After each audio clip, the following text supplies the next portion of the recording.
এবং বয়স্ক মুরব্বী এবং গ্রামবাসী সকলে মিলে আজকে যে মাহফিলের ইন্তেজাম করেছেন, আমরা সকলে অবগত আছি যে কবরবাসীদের রূহানি আত্মার শান্তির জন্য এটা হলো আমাদের সকলের দায়িত্ব বা কর্তব্য। সুতরাং সেই পবিত্র গোরস্থান উপলক্ষে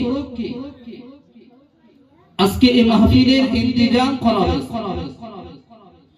আলহামদুলিল্লাহ, আল্লাহর কাছে দোয়া রাখি আগামী দিনে যে সমস্ত ভাইরা এবং আব্বাজানেরা এবং গ্রামবাসী বন্ধু যারা এই পবিত্র গোরস্থান উপলক্ষে জলসায় সহযোগিতা করেছেন, সকলের জন্য দোয়া রাখি আপনাদের সকল দানের পরিপূর্ণ সহজ যেন আপনারা পেতে পারেন এই কামনা আশা রাখি।